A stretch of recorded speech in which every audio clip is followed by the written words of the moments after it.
China military lashes out at American warships' intrusion in South China Sea.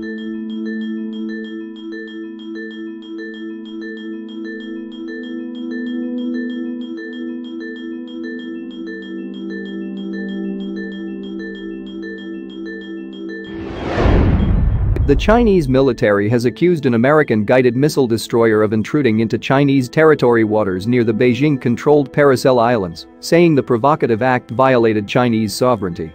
The People's Liberation Army's Southern Theater Command, which oversees the South China Sea, said the USS Barry destroyer intruded into waters around the Paracel Islands without permission on Tuesday, prompting the command to scramble air and sea patrols to track, monitor, verify, identify and expel it. The warning came as Taiwanese media reported that the American vessel sailed through the Taiwan Strait twice in this month, followed both times by PLA warships.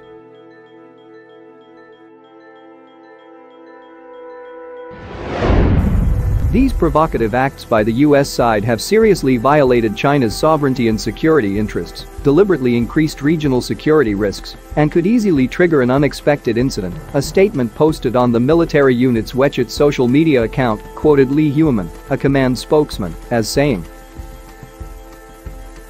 "The acts were incompatible with the current atmosphere as the international community is fighting pandemic, as well as the regional peace and stability."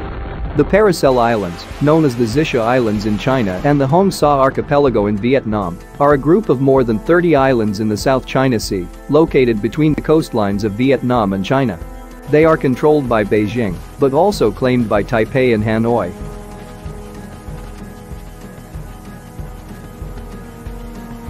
In January, Li also lashed out at the US for deliberate provocations during the Lunar New Year holiday after the USS Montgomery littoral combat ship passed by the Spratly Islands, also in the South China Sea.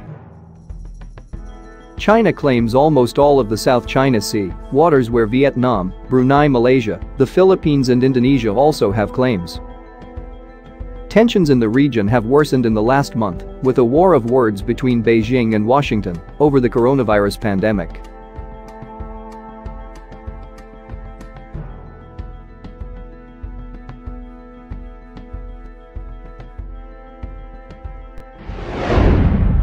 In the exchanges, U.S. Defense Secretary Mark Esper criticized Beijing of failing to share information about the pandemic, while Beijing accused Washington of dismissing China's efforts to control the contagion. Rather than joining forces to contain the pandemic, both sides have increased their military presence in the Taiwan Strait, as well as the South and East China Seas. On April 22, the Yokosuka-based USS Barry transited the Taiwan Strait before heading to the South China Sea. A day later, the PLA's aircraft carrier, the Liaoning, led its strike group through the strait.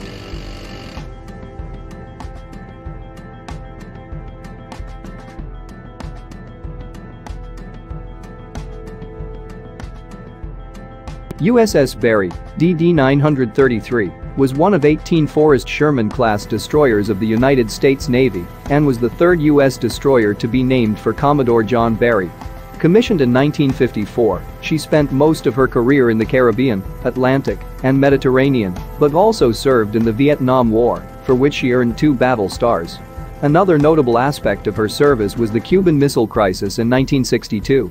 Decommissioned in 1982, she became the display ship Barry, DS Barry, a museum ship at the Washington Navy Yard in Washington, D.C., in 1984. Renovation of DS Barry to allow her to continue as a museum ship has been deemed too expensive, and the planned construction of a fixed-span bridge to replace the Frederick Douglass Memorial Bridge, a swing bridge, would trap her at the Washington Navy Yard. An official departure ceremony for the ship took place on 17 October 2015, and she was towed away on 7 May 2016 to be scrapped in Philadelphia. Barry fitted out at the Boston Naval Shipyard through November, testing her new electronics, ASW gear and gunnery systems into December. After a brief underway period in Narragansett Bay, she departed 3 January 1957 for Guantanamo Bay, Cuba, to continue her shakedown. Her training exercises were interspersed with port visits to Kingston, Jamaica, Culebra, Puerto Rico, and Santa Marta, Colombia, before she departed for Colon, Panama. The destroyer transited the canal zone on 26 February and anchored at Salinas, Ecuador, 2 days later to begin the first of 3 goodwill visits to Latin American ports. After a 5-day visit, she departed for Callao, Peru. Arriving 5 March, she hosted the United States ambassador to Peru, the Honorable Theodore C. Achilles, and the prefect of Callao before sailing for Valparaiso, Chile, on 9 March. 3 days later, Barry's captain received official calls from the Chilean provincial governor, the commander-in-chief of the Chilean Navy, Vice Almirante Francisco Orion, the American consul to Valparaiso, and the American commandant, 1st Naval Zone, all on the same afternoon. After refueling operations, she cleared Valparaiso on 17 March and shaped course for Panama. Transiting the canal zone on 23 March, where she damaged a ship's boat boom and Gatton locks, she reached Boston on 29 March. With her shakedown completed, the destroyer underwent post-shakedown alterations and repairs at the Boston Naval Shipyard and cleared the harbor 15 May for a schedule of local operations off New England. On 27 June, Barry departed for Rosselaar, Ireland, and her first deployment to Europe. She visited Saint Nazaire, France, and Lisbon, Portugal, before arriving at Gibraltar on the morning of 16 July. Assigned to the 6th Fleet, the destroyer escorted carriers, operated as plane guard, and conducted ASW barrier patrols before returning to Newport, Rhode Island, in August. On 24 September, after several weeks of post-deployment repairs and upkeep, she steamed into Narragansett Bay to assist the Norwegian freighter Belleville, which lay aground off Seal Rock. On 26 September, she helped escort the nuclear submarine Seawolf, carrying President Dwight D. Eisenhower, as she conducted a diving demonstration off Newport. After several months of routine operations, including anti-submarine warfare, ASW, exercises and plane guard operations with the carriers Forrestal and Leyte, the destroyer spent May 1958 preparing for her next deployment to the Mediterranean. Underway 6 June, she transited the Straits of Gibraltar and reached Rhodes on the morning of 20 June. For the next 3 weeks, Barry operated with 6th Fleet, conducted standard ASW exercises, until 14 July when a coup, organized by young military officers, seized Baghdad and declared a republic in Iraq.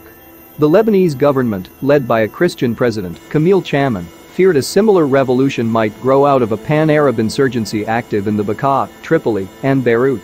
President Camille Chaman, following a pro-Western policy, immediately requested that the United States land troops to stabilize the situation between Christians, Muslims, and Druze.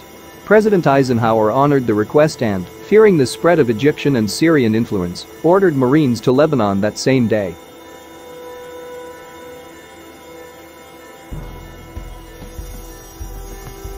Barry, moored at Salonika, Greece, got underway the next morning, 15 July, to operate with Saratoga as her task group stood watch over the eastern Mediterranean.